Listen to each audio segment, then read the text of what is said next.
Welcome to the show, Rachel. Today we're diving into James Clear's incredibly influential book, Atomic Habits. Clear's work provides a compelling framework for understanding and building lasting habits. What struck you most about his introduction, particularly his personal story? Thanks, Jake. Clear's introduction is powerful because it's so relatable. He starts by recounting a severe baseball bat injury he sustained in high school, which led to multiple fractures and a medically induced coma. His journey back, not just to health, but to becoming a top athlete at Denison University and later a successful entrepreneur, was built on small, consistent improvements.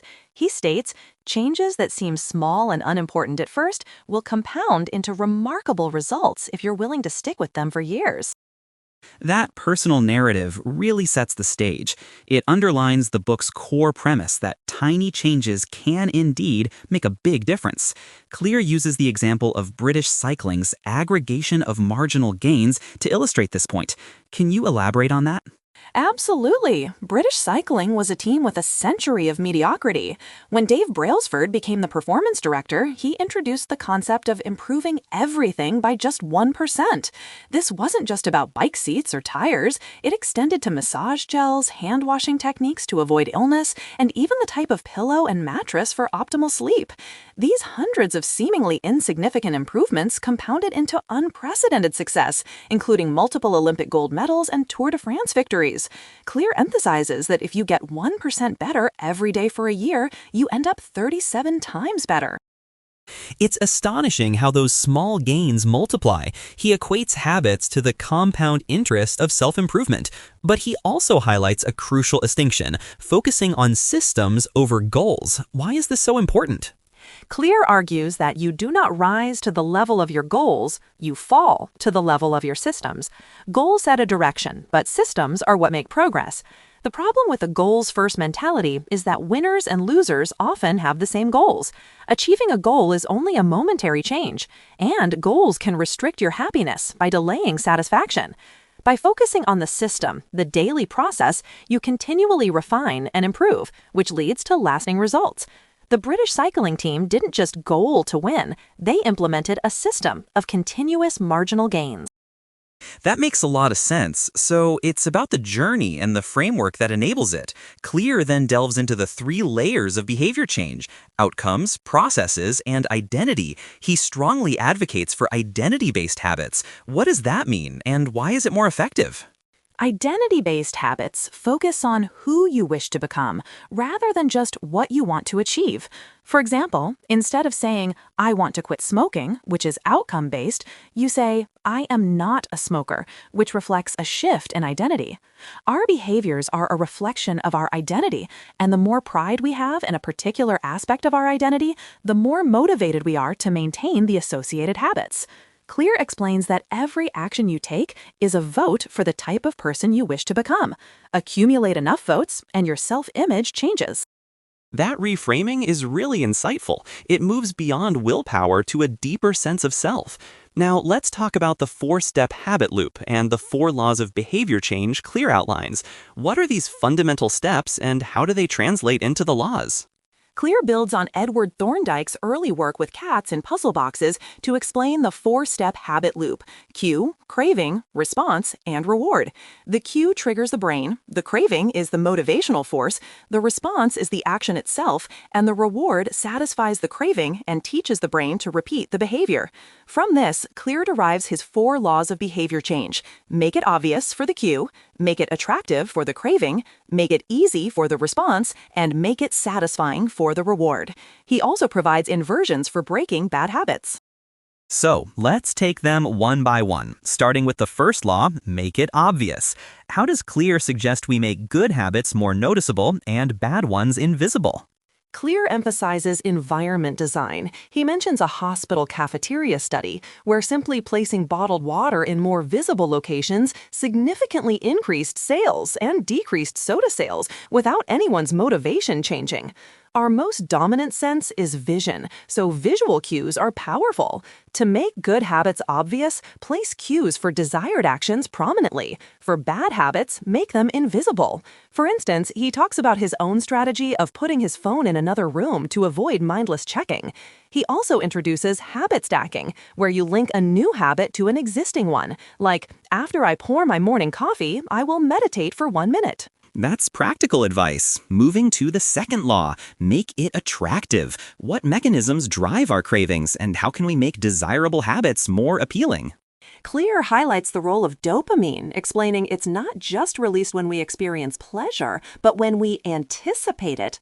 He uses supernormal stimuli and the food industry's creation of hyper-palatable foods as examples of how our desires can be engineered.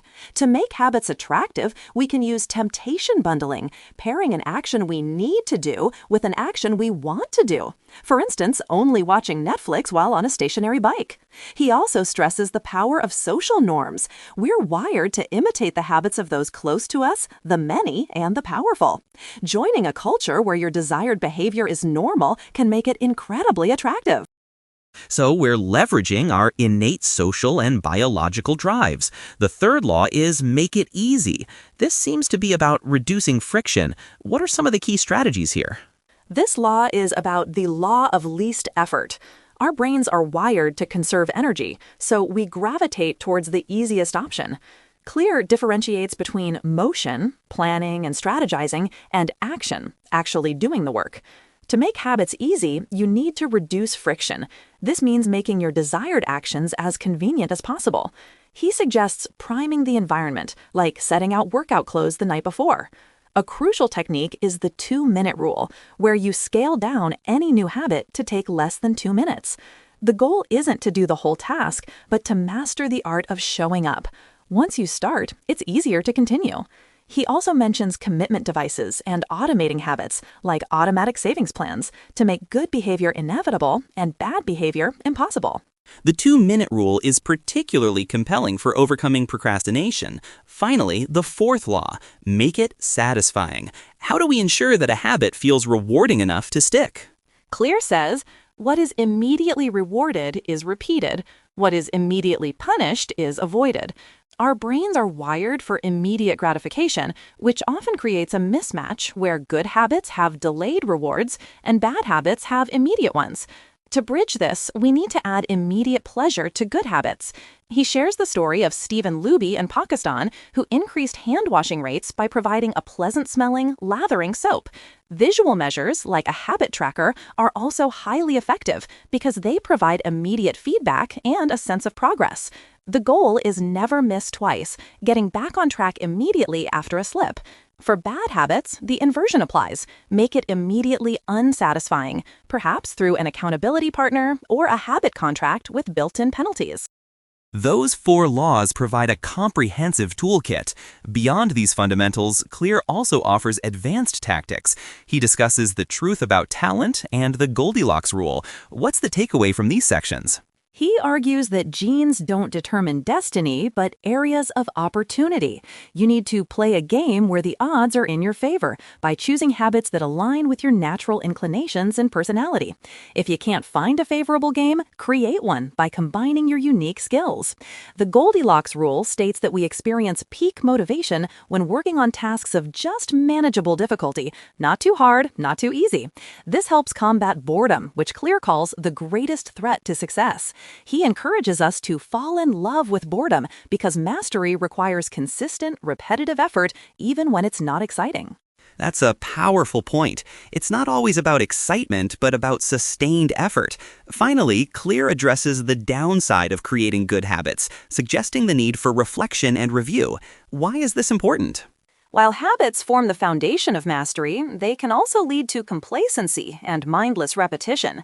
He emphasizes that habits plus deliberate practice equals mastery. We need systems for regular reflection and review to stay conscious of our performance, identify mistakes, and make adjustments. He cites Pat Riley's Career Best Effort program with the Lakers as an example. This process, through things like annual reviews or integrity reports, allows us to continuously edit our beliefs and upgrade and expand our identity, ensuring our habits continue to serve our evolving self. It's about keeping your identity small to remain flexible. So, the journey of habit formation and self-improvement is truly an endless process of refinement, as James Clear shows us in Atomic Habits. Rachel, thank you for breaking down these powerful ideas.